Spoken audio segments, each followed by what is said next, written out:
This happened a month ago in Shinjuku, Tokyo, Japan. I am a 28-year-old white American woman from Alaska.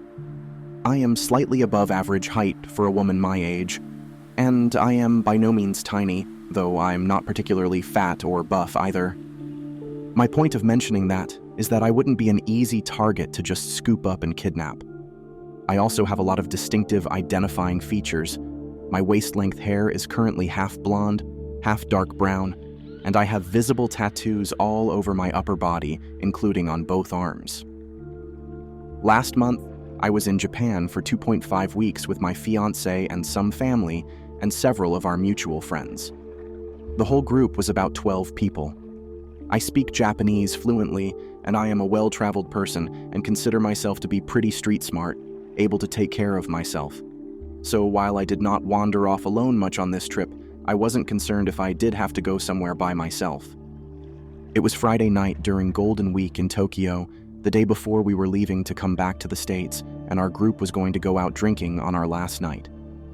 The area we were staying in wasn't the nicest, but it wasn't particularly bad either. Just more dirty than other areas in Tokyo and with a lot more tourists and more homeless people, etc.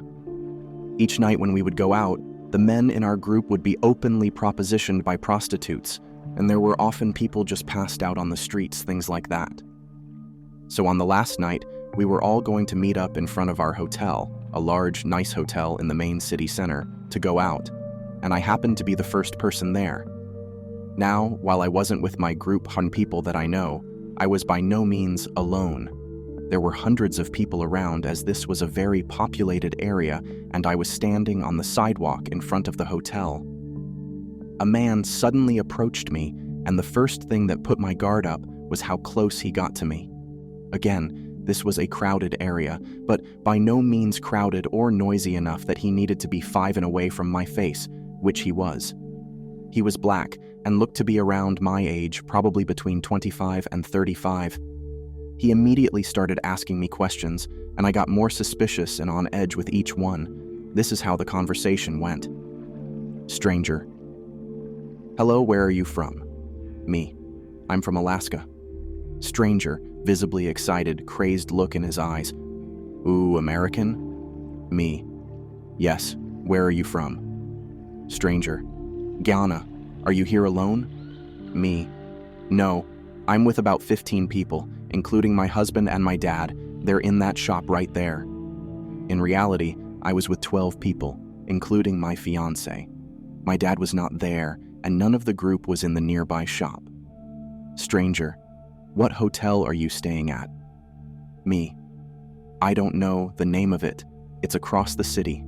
Also a lie, as we were standing in front of the hotel I was staying at.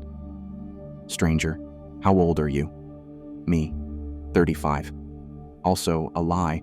I was trying to say I was as old as possible while having it still be believable. Stranger. Right. Come with me. Me. Yeah, no thanks. At this point, I began to turn to walk away. Stranger. Yes, come with me. We'll take something. Me. Nope. Bye. I then began hurriedly walking towards one of the nearby shops. Stranger, muttering now. Take something. Wake up in paradise. Luckily, he did not follow me, and I waited for my group inside the store that I went into to get away from him. I immediately messaged our group and my fiancé, and another of the men came down immediately.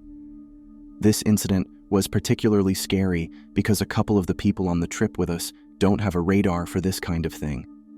And it makes me feel ill to think what might have happened if they had been the one being propositioned instead of me. Also, I know I should have stopped talking to the guy sooner. I was just kind of frozen, and at the beginning I thought he might just be a regular guy trying to hit on me, and which I planned to kindly turn him down. Asking where I'm from didn't strike me as too weird on its own, but his next lines of questioning were enormous red flags. Notice that in that whole conversation, he never once asked my name, or if I was married with someone, which you would expect someone might do if they're just trying to hit on you. Also, keep in mind that this happened in one of the safest countries in the world.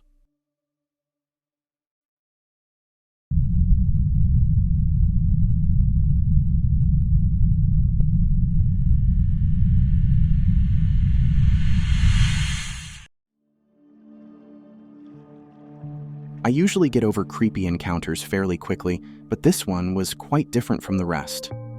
I go by the rule: be nice to everyone because you never know who could be a secret serial killer, and that has worked out well for me the majority of the time. Although this time, it was probably what got me into that situation. When I was 18, I worked as a lifeguard by a small pool. Nothing fancy, I was basically just a babysitter to all ages. When adults got bored looking after their kids, they sometimes sought me out, for some reason, to have a free therapy session. Mothers and fathers talking about their hardships. I know I worked as a lifeguard, but I can't save that kind of life. One day, a 50-year-old man with his 2 kids came to the pool. As many other people did, he went up to me and we started talking. It started with some small talk, like how he didn't let his children eat ketchup because it has the properties to remove even rust from metals. But as the hours went by, he started talking badly about one of his kids, how she was overweight, had anger issues, and was worried about boys when no one would ever look at her. I'm not gonna lie, the last statement made me go quiet, and I tried to somewhat reason with him to not speak like that about his daughter. He seemed to listen to what I had to say, so I was happy that I could possibly help his kid in some way. Having a parent like that would have given anyone a hard time. The next day he came back, extremely happy, telling me that I was so good with kids because my talk had apparently helped him. He then began the day by trash-talking his ex-wife to oblivion, like how she had the most custody over their kids and that the kids only ate fast food at her house. I didn't say much because I felt like it wasn't my place to speak and I didn't want to create unnecessary drama at my workplace. But what set the first red flag in motion was when the conversation suddenly shifted into him wanting a young wife. It was as if he had tried to trash talk his ex to get me to understand he was single and interested in a relationship with me. The days went by and he continued to visit the pool every day. To some extent, I had the feeling that he now came every day just to see me. I was fairly creeped out by this thought, so I tried to ignore it and just do my work. As the days passed, he started asking more and more personal questions like, "Where do you usually go grocery shopping?" and "Is there a cafe close to where you live?" As I was fairly sure he was trying to figure out where I lived, I kindly deflected all of his questions with something very obscure. During my last work week, I had an afternoon shift. I asked my colleague, who had the morning shift, if anything had happened that day that I should be aware of. He told me that they had to ban a man from entering the pool area because he had reached behind the counter at the small pool shop where the workers keep their personal things. Apparently, he had been denied by my coworker to get a look at our work calendar, so he had tried to get a glance at it in a more illegal manner. That last week I saw him twice at the end of my shifts, standing near the pool entrance. The second time I saw him there, I reported him to the pool security guards, and after that, I never saw him again. So, I hope we never meet again, you creep.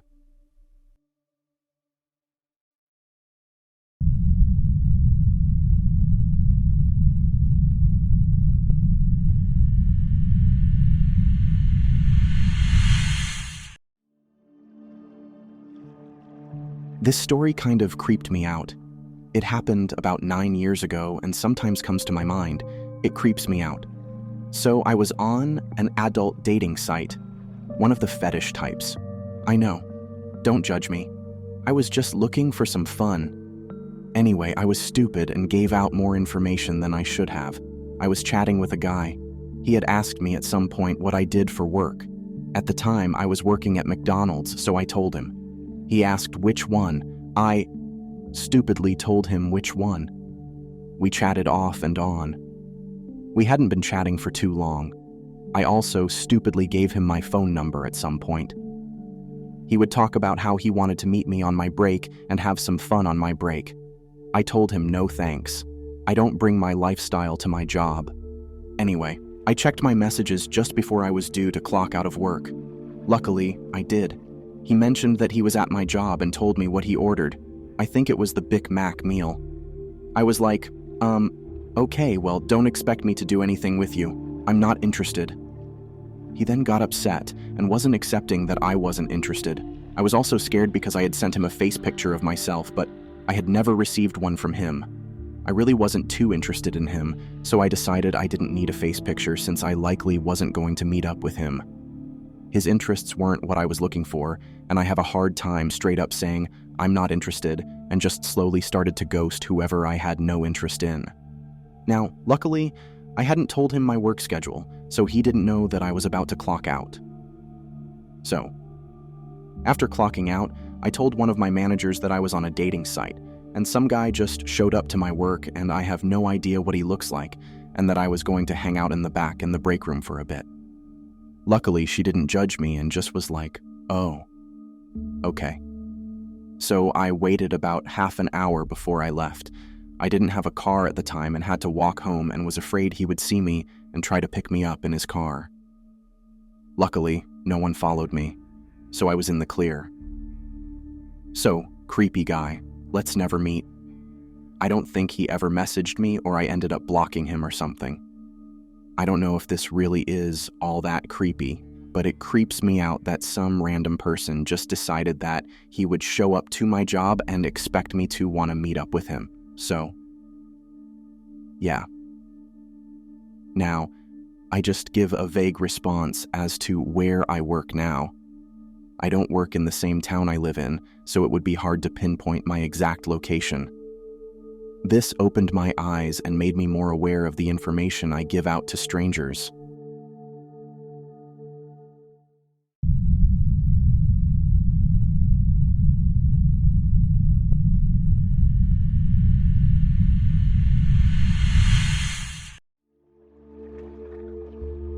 Okay, so bear with me. This happened when I was a kid, and I double-checked the story with my family. So this was in the mid-80s. I was about 7 at home, with 2 of my older sisters, 8 and 11-ish, and 2 cousins, 7 and 8-ish, all 5 girls. My sister, 11, was in charge of babysitting us 4 younger girls. You have to picture what our house looked like to understand what happened. It was a 2-story box house with a flat roof and a small box front porch, also with a flat roof. I can't remember what we were doing, but we were all in the house. We kept hearing noises coming from the roof like walking and what sounded like rocks being dropped down the downspouts. You know, kids, we thought of a squirrel or something. But it kept happening. Then my older sister said something about how maybe someone climbed the huge tree beside the house and got on the roof. We were all scared, because we knew there was a roof access point in the bedroom that I shared with one of my sisters. What if he could get inside? My oldest sister told my other sister and one of our cousins to walk across the street to the corner store, across an empty gravel parking lot, and on the way back, look up and see if they could see someone on the roof. So the girls, both about 8 years old, walked 1-2-way across the parking lot and, being curious kids, turned around, looked up and saw a guy in one of those totally 80s guys, cropped top football jerseys, think Johnny Depp in A Nightmare on Elm Street. He was couched down on the roof. The girls came running home freaking out and told my older sister about the guy. My older sister, freaking out, first went to the neighbor's house to use their deck to see if she could see on our roof but couldn't see anything. She came home and then called the police. It felt like it took them ages to show up. When they got there, I don't think they believed a word we said. They thought a bunch of little kids were making up this story for attention. One cop drove down the road, up a hill about a block away, to see if they could see anything but the way the roof was. You couldn't see a person if they were laying. Then these cops tell us kids that we had to go upstairs and check everywhere to see if we found anyone. 5 little girls from ages 7 to 11 went upstairs, scared shitless, crying, to look for this man. Knowing about the roof access, we all cried, not wanting to go, but they said we had to. To this day, I remember how scared I was. I remember looking, but how well do little kids look, right? The cops didn't listen to us, didn't check out the house, inside or out, and left. We were so scared to be left home with the guy out there, who knows where. We didn't know if he was just laying down on the roof or jumped down or somehow got in and was hiding. My mom finally got home a few hours later, and we told her what happened, and my mom explained to us that there was a lock on the roof access and no one could get in, but she checked anyway. Then went to check out the outside. There were clear footprints in the dirt, dug in good from him jumping off the roof, onto the porch, and off into the flower bed. Oh, my mom was so steaming mad when she realized we told the truth and weren't believed by the police. We went to the police station the next day and were all separated and interviewed. We all told the same story. My mom went up one side of the cops and down the other. We never found out who the guy was or why he was there. Did he know it was a house with 5 little girls home alone?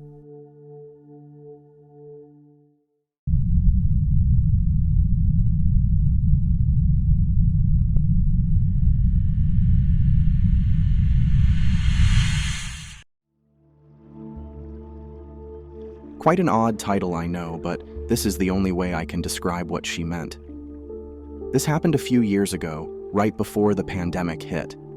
In fact, I know the exact date because it spooked me to my core. It was February 18th, 2020. I was 14 years old, so you can imagine this was a pretty frightening moment for a young girl. My mother, younger brother, and I went to see a movie. He wanted to see the new Sonic film, and I didn't really want to, so I went to see the Birds of Prey movie. I had already seen it, but I wanted to enjoy the cinema popcorn and hot dog and, quite frankly, wanted to watch it again. I had gone off by myself to the viewing room, and it was completely empty. Just me in there, so I felt relatively safe, being able to see the whole room given I was also at the very top. It was pretty amazing to have an entire room to yourself, until it's not. About halfway through the film, I went to the restroom. The soda didn't last long. So I went, and once again, it was just me in there. Every room was in current running progress, so nobody wanted to miss the films. As I was finishing up, there was an elderly woman at the sink, about 70. I thought I was alone, but I suppose not. She was washing her hands right next to me, moving from her original spot. Now, for context, before I say what she said to me, I'll give you a brief description of myself. I have black hair, green eyes, relatively sharp features, high cheekbones, and arched brows. Yeah, a typical Disney villain, which I somewhat blame for her response. I think I'm somewhat attractive, but nothing to lose your marbles over. She had looked at me with the most subtle but unnerving grin, still with her hands under the water, but not doing anything, and said, "Young lady, you are quite a gorgeous girl." I said thank you, and she went on to say, "A beauty like that is only something an evil thing can have. Your eyes are just so hollow and soulless," she continued with that same damn smile. I was seriously starting to get creeped out, but I do live in the Bible Belt of Texas, so I chalked it up to her being a nut job.